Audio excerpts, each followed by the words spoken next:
Oke, assalamualaikum warahmatullahi wabarakatuh. Di sini saya akan memberikan pengarahan terkait praktikum kimia dasar ya untuk mahasiswa angkatan 2020 prodi Pendidikan IPA. Jadi di sini saya akan menjelaskan bagaimana pendahuluan kalian melaksanakan praktikum kimia dasar. Mungkin untuk praktikum kimia dasar ini merupakan praktikum pertama kalian di semester 1. Oke, langsung saja untuk judul praktikum ini dilaksanakan daring. Jadi semuanya dilaksanakan secara daring dan dilaksanakan di rumah masing-masing. Sehingga saya menyusun percobaan ini benar-benar sangat sederhana tetapi diharapkan dapat mengena ya. Jadi dapat berhubungan dengan konsep dari kimia dasar itu sendiri. Jadi untuk praktikum ini juga dilaksanakannya secara individu.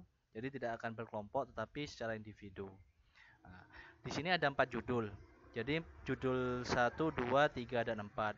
Untuk judul 1 di sini pemisahan campuran, judul 2 ikatan kimia, polar non polar, cobaan 3 lautan elektrolit dan non elektrolit dan keempat faktor-faktor laju reaksi.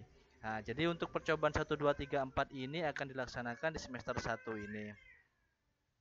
Untuk percobaan ini sendiri nanti kalian akan bergantian. Jadi misal hari pertama, jadi nanti kelompok 1 mengerjakan percobaan 1 dan kelompok 2 nanti ikatan kimia dan seterusnya.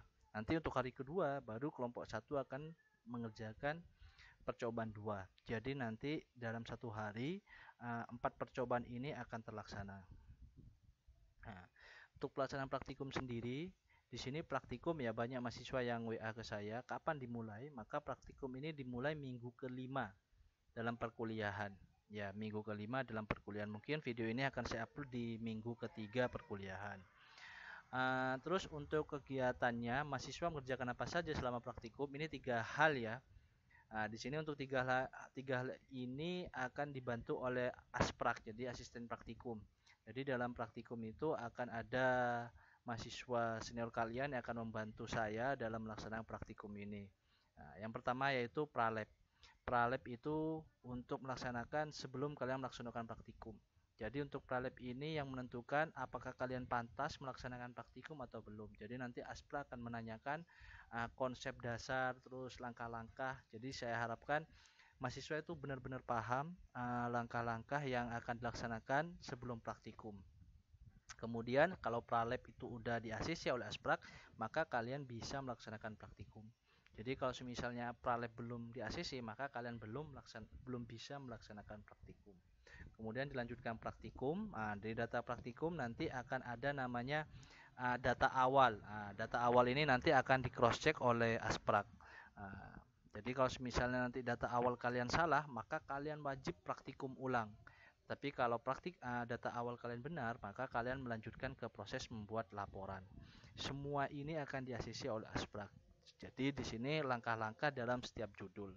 Jadi minggu kelima itu bukan langsung kalian praktikum, tetapi minggu kelima itu kalian masih melaksanakan pralab. Ya, melaksanakan pralab terlebih dahulu. Baru setelah melaksanakan pralab, baru kalian nanti praktikum dan seterusnya. Oke, ini merupakan sistematis pembuatan laporan ya. Nanti mungkin saya akan share dalam pembuatan laporan sendiri. Untuk pembuatan laporan tulis tangan atau ketik, mungkin saya pasrahkan ke asisten praktikum untuk menentukan. Silakan tanya ke aspraknya. Jadi setiap judul praktikum nanti ada 2 asprak ya, karena total dari asisten praktikum daring ini praktikum Kimdas khususnya ada 8 asprak. Jadi masing-masing judul ini ada 2 asprak. Untuk pembuatan laporan, ini merupakan dasar-dasar pembuatan laporan. Saya rasa semuanya pasti bisa. Yang saya tekankan di sini ada 2 hal, yaitu hasil percobaan dan analisis. Hasil percobaan ini berdasarkan hasil yang telah kalian laksanakan ya. Setelah kalian melaksanakan percobaan, apapun hasilnya kalian harus tulis. Misal perubahan wujudnya, volumenya, suhunya naik atau bagaimana, terus perubahan warnanya, itu hasil percobaan. Ataupun reaksi-reaksi yang terjadi selama percobaan, kalian harus tulis di situ. Warna, jadi secara indera penglihatan ya kalian harus menulisnya. Atau timbul bau nanti, maka kalian harus menulis, itu hasil percobaan. Kemudian analisis, ini ya yang saya rasa untuk analisis itu sendiri, yang analisis itu sendiri yang banyak kurang paham ya antar mahasiswa ya. Jadi ada analisis itu alasan. Jadi kenapa kok zat X ditambah zat Y? Kenapa kok menghasilkan suhu yang meningkat? Kenapa kok berubah warna? Itu semuanya harus dianalisis. Jadi saya tidak menginginkan di laporan itu kalian itu analisis itu kebanyakan langkah-langkah percobaan yang dijabarkan secara detail saja tanpa menjelaskan alasan. Nah, alasan itu nanti disesuaikan dengan teori. Jadi analisis ini menghubungkan hasil percobaan kalian dengan dasar teori. Itu analisis ya. Jadi saya ulangi, analisis itu menghubungkan dari hasil percobaan dengan dasar teori. Cocok atau tidak? Kalau cocok berarti sudah sesuai, kalau tidak cocok maka kalian harus memberikan alasan. Alasannya berupa mungkin saat percobaan kalian ada alat yang kurang bersih, atau kalian mengaduknya kurang lama, atau kalian mendiamkan alat dan bahan kurang lama. Itu salah satu analisis. Ya, saya rasa itu. Terus nanti kalian ada lampiran, di mana lampiran itu ada dokumentasi. Untuk dokumentasi ini setiap percobaan ya saya tekankan untuk dokumentasi kalian wajib untuk mendokumentasinya dan dengan background warna putih, kertas putih. Jangan sekali-kali kalian membackground tanpa background, memfotonya ya, karena biar terlihat jelas warnanya. Kemudian baru lampuan sementara. Oke. Nah, diagram alir. Jadi di sini diagram alir ya, mungkin untuk terkait diagram alir. Ya, diagram alir ini untuk langkah-langkah percobaan. Nanti saya akan beri contoh. Jadi modelnya seperti ini.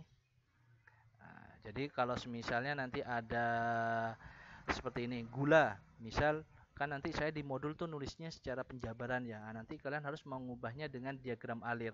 Nah, diagram alir ini yang di atas ini pasti bahan. Ya, pasti bahan. Kemudian di sini nanti setiap step langkahnya, kata kerjanya digunakan dengan istilah kata pasif. Dimasukkan, diaduk, ditambahkan dan diamati. Nah, jadi di sini selalu ditambahkan, diamati dan seterusnya. Jadi harus kata kerja pasif. Nah, seperti itu. Nah, ada juga seperti ini. Bedanya dengan ini ya. Kalau ini satu langkah langsung menemukan hasil. Nah, beda dengan ini. Kalau diagram alir yang seperti ini bahan dan dilakukan suatu kegiatan. Nanti akan menghasilkan dua hal, filtrat dan residu. Residu itu artinya endapan, filtrat itu artinya hasil saringan. Contohnya seperti ini. Ya, ada contoh seperti ini. Ya, jadi ini proses filtrat ya, filtrasi biasanya. Ya, jadi untuk penyaringan itu kan menghasilkan dua hal ya. Model diagram alirnya seperti ini. Misal 4 sendok makan pasir. Jadi bahan di dalam bahan itu nanti boleh menuliskan jumlahnya ya. 4 sendok makan atau nanti ada satu molaritas, satu normalitas, boleh kalian menulis di sini. Dimasukkan ke dalam, diaduk, didiamkan, didekantasi. Nah, ini langkah-langkah dalam diagram alir. Setelah didekantasi, baru nanti akan menghasilkan dua hal, yaitu filtrat dan residu. Jadi yang akan terlihat jelas saat proses pemisahan pasti menghasilkan filtrat dan residu.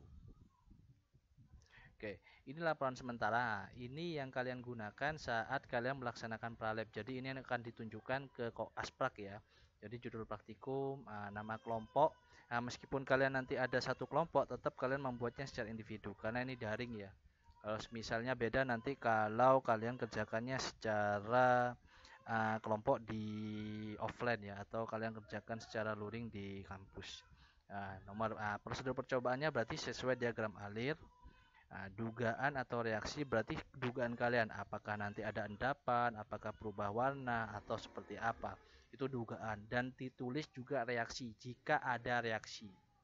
Tidak semua kegiatan praktikum itu menghasilkan reaksi. Contoh, pelarutan air dengan gula itu tidak reaksi.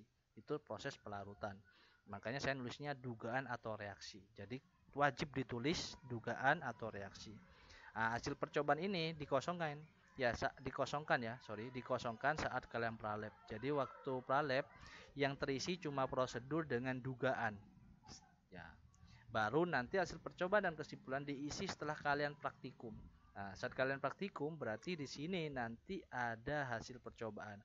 Hasil percobaan inilah yang nanti kalian akan di ACC akan ditanya oleh asprak setelah kalian praktikum. Jika nanti hasil percobaannya ini salah, maka kalian harus praktikum ulang. Seperti itu. Kalau pralab berarti cukup prosedur percobaan dan dugaan reaksi. Jika semisalnya nanti asprak menanyakan dalam pralab kalian tidak bisa menjawab, maka di situ kalian tidak bisa melaksanakan praktikum sampai benar-benar pralab kalian lolos. Nah, ini dalam prosedur percobaan dan dugaan reaksi untuk pralab, hasil percobaan dan kesimpulan untuk kalian melaksanakan praktikum. Oke, terima kasih. Sekian untuk pengarahan praktikum kimia dasar, dan mungkin lebih fokus atau lebih detail lagi akan dijelaskan oleh Asprak dari praktikum kimia dasar. Terima kasih. Kalau misalnya ada pertanyaan, bisa chat secara pribadi kepada saya ataupun kepada Asprak masing-masing. Saya akhiri, terima kasih. Assalamualaikum warahmatullahi wabarakatuh.